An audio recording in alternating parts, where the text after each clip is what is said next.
ya chere no na ka se bia ba ka bia chere na ka so bia ka bia chere no ma ka bia chere Alex Kote mu nyina say on say no striker football no e di bia ba say referee no nema oyeye no start time you enti enkrofo so etwa na ekọ akiri enti na bae enti na man bae because me bobo kra no fi sem ball if me nkra brim kopim sem ko professional e ba ye ja ball kra no that type of referee we kwa me hu bi da o start say wo bobo e kopim se o ja ball too much is about the this year no ono di koroko ne RT on say RT first go na outside so who share match no bon RT first go na outside but because of say Alex Kote asuma no say onko ye ro ne wasuma kan no de wasuma na me ya say me tro bibi me da me tro hwe wasuma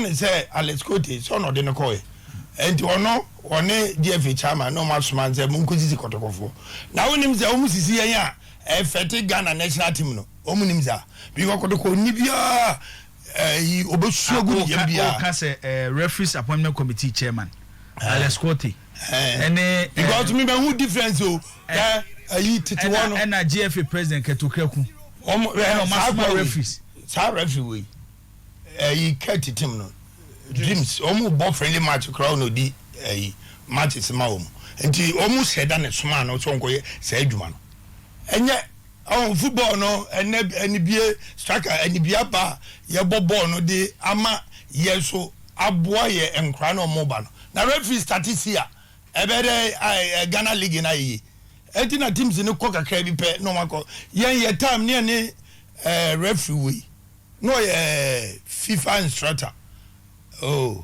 Major Lamte ene tu kwan o believe nsem obeka no uko jira park no so the same thing na because my referee no respect ba Ghana no referees ni the ball no say obesi age no e ma player no kra am fa respect ma no e bia no e di ye na de no so no ye twa say starter mo twa omo di atoto nkrofo so atwitwa omo di atoto so and the Ghana referee be na obeko yi to say African Cup yi kan ya yebo say dia yebo Ghana referee okoye won so odibida already first match lion as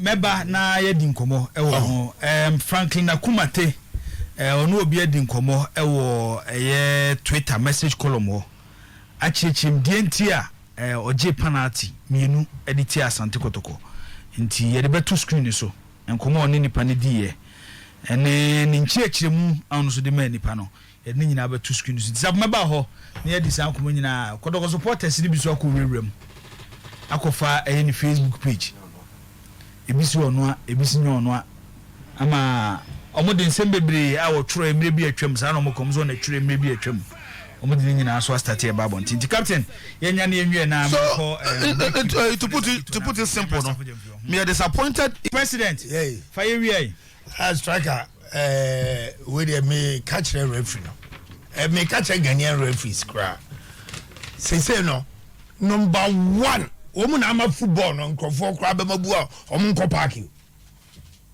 striker Ghanaian referees ye ball ni abobida ye meet referees akese anomu omu ye FIFA referees omu wie ye no kra no ye sa FIFA omu ko ye timi de ma de ba akwa me ka kire omu no se ade no wo ye na social media teki a mwana mwa Ghanaian referees in egu money ma se o se ikafu kura yi wafu kura yi nipa kura Ghanaian referee nka ho edi omu be ye omu sika sem no omu di aba referee die mu bebrebe no omu nyai na omu nya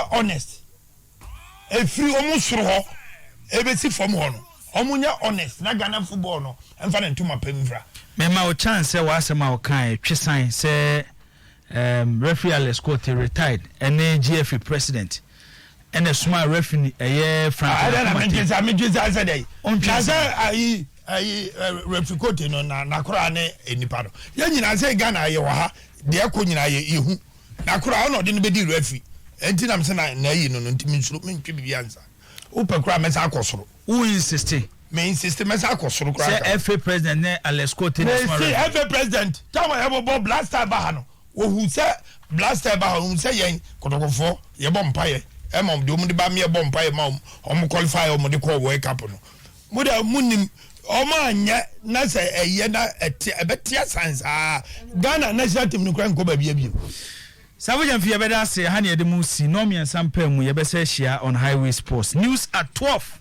nti me jai Kamisi Park so no kra because na me police watch me or the me call him Bruzi ana me ba say Bruzi okay born again fa Akumatey history Akumatey no obi chat on Twitter or say nipakon busa or say such a young man and you did this to a great crop here yesterday. Akumatey say, good morning, bro. You are the only man in my inbox not insulting me or cursing me. There's a man for dinner. I say course now banish but asking question, that's why I'm replying you. The truth is, it was him and when both players jump in the air and the header from the attacker, they kind of said was Yachona. I saw the hand that touched the ball to be that of the defender. I was so sure of it. It was after the game I saw the video and realized it was a wrong call. I would have easily reversed it if I had the opportunity of leaving it. But where was my help? No VAR. It's rather unfortunate. Have a blessed day. Ref Franklin Akumatey. Verbally, yes, be the other it was Hankasa. Or say, who say, Justice Blains. Why Justice Blains? Or contact me assistance Nina or Munina, so no money sure. Until the man or sticking to the unlawful say, who you know. What you to say Facebook account now, Abanosi or no. What you to say or no. These are small information now. Just that he was not a referee by then. Twitter, you know, the banner kind. It could be a PR work. It could be something I are planning just to calmness. Of course, so we ready. I did not. It was it's so harmless. Well planned. The one who sent and Thanksgiving. They like, let's do something. Give me the opportunity to explain something. My men come the nest of people more social media and the other. But if you don't share, no, certain incidents in the bar, no. So I'm not a J. Based on the all kind of that's on a say on personal decision, and yet that of said the way they Juma. Also, I saw it. And I was sure. So I say it becomes a personal decision, and yet the assistance. But I do say no need help. So of course the VAR they don't have aside VAR, no so assistance. Also consult but from now they were not sure. They by the fourth referee say he told him. Fourth referee no utie fourth referee na no kra wo de kasa wo ayisu a time no mama enye kasa and you do say Mr. President we are not ba enti eno no ye